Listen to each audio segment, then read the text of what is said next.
Okay, so within the hematology, our unit 3 of hematology, we start to discuss leukocytes or white blood cells, which are a formed element within our blood.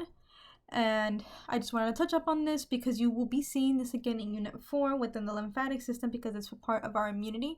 So the way I usually remember the granulocytes was the acronym BEN, basophil, eosinophil, and neutrophils. And then the agranulocytes are going to be the lymphocytes and monocytes. Another way you can tell them if like you're looking at um what's it called again? I'm failing the words. If you're looking at a image of the bloods, of your blood, of like white blood cells, you're going to see that your granulocytes are going to have these little granules, these little like sandy bits inside of them. So that's another way that's easy to identify when you're looking like at a bunch of white blood cells. If you're looking at a granulocyte or a granulocyte. Now I just took this textual format here and I just turned it into like little these little visual aids for me within the words. Basophils, I usually like to think of, okay, this had to do with chicken fox, bok bok bok, like a chicken, so that I just imagine that little chicken right there. It's going to also increase during like the allergies and stuff like that. And then eosinophils, I just remember it has to do with enzymes that are going to destroy those parasites, and they're also going to phagocytize those allergies, so like eat them essentially. And the neutrophils are going to neutralize that bacteria, so phagocytizing it, eating it, and create that killing zone. So that's how this helped me. Another way too that I did this when it came to the properties of blood plasma, and the formed elements, I did this huge table, breaking it down into two parts. It's hard to show here. But within my notes, it was longer, just 2 pages of within the Google Docs of me breaking it down and color coding it. And then like, again, this is a complicated thing to look at. So instead I broke it down into visuals. One that you see here is just a quick little tool to look back at and provided images.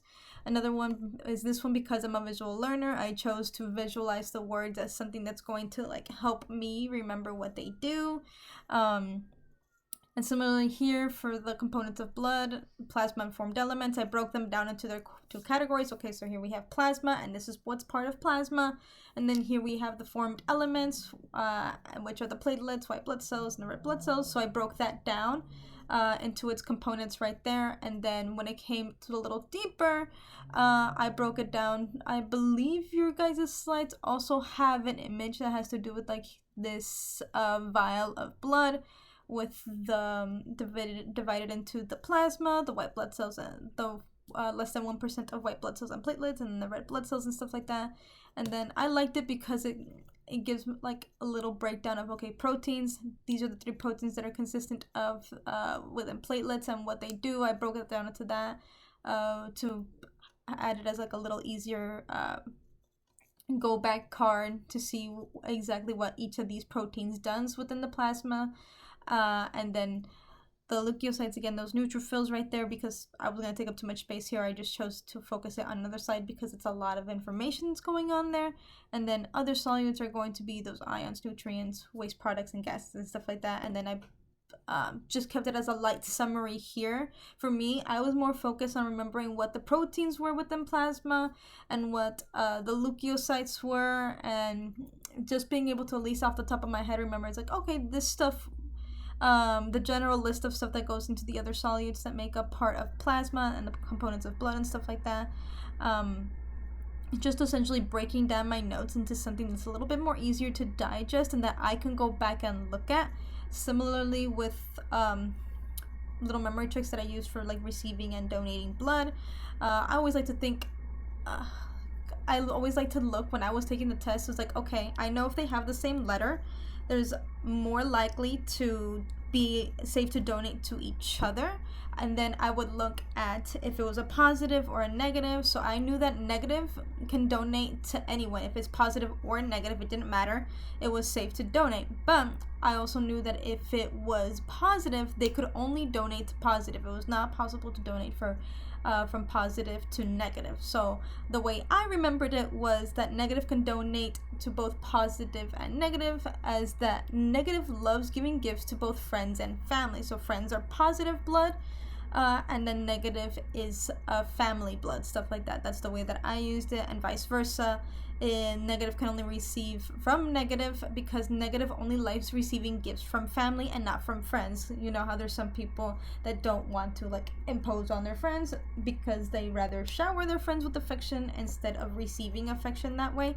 So that's my little way, my little brain. I added a story in order to help me when I was looking at the figuring out if who could donate to who.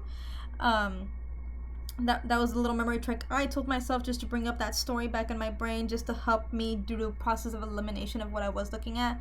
And then some other things to look at are if it's O negative is the universal donor, because again, negative can give to both positive and negative. It's going to love showering everyone with gifts. It does not matter.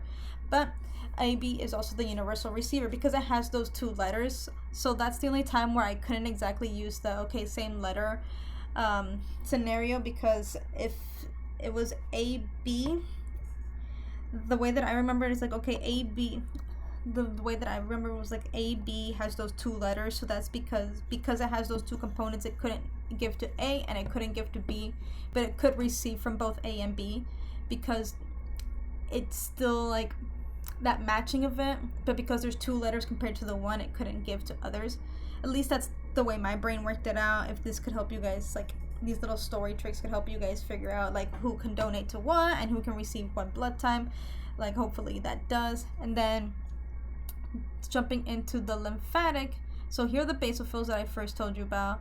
The basophils, the eosinophils, and neutrophils, those bins. And then I went more into detail with the macrophages, dendritic cells, and natural killer cells, again adding those little visual cues within my brain that if I didn't, as a way to kind of test myself, I'd have the little textual information right here on the side, and then I would go back and check. So I look at my images first to kind of test myself and tell my own little story of what exactly was going on, and then if I would go back to this part and check if I was correct, if I had the information. It's just a quick summary recap. I didn't want to go into too detail because overloading that information was going to make me feel overwhelmed, so I just kept it nice and simple as a way to like study and prepare for those matching questions that I saw when doing those practice exercises. Another thing that I do want to say to you guys is, though those practice exercises that are within the unit are small little 5 points, they help a lot with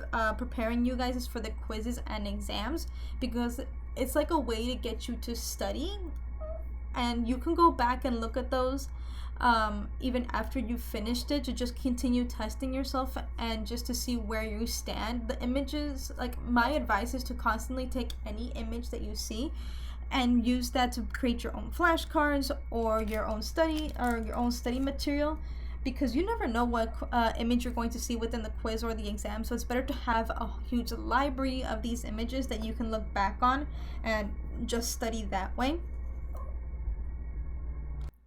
If you guys have any other questions, please do not hesitate to reach out to me or Dr. K. Dr. K is more your best option to go to if you want a deeper dive or a little bit more explanation or clarification on any confusion you may be having about a certain topic, or anything that you've read that's still not sticking to you more clearly. You can reach out to me if you want some advice on other material, or how to create your own study material that is more helpful, or how to break down the information into something that's easier to digest, or to organize your notes, because let's face it, sometimes you have to start with messy notes in order to get something a little bit more clearer and concise by going back and organizing that information.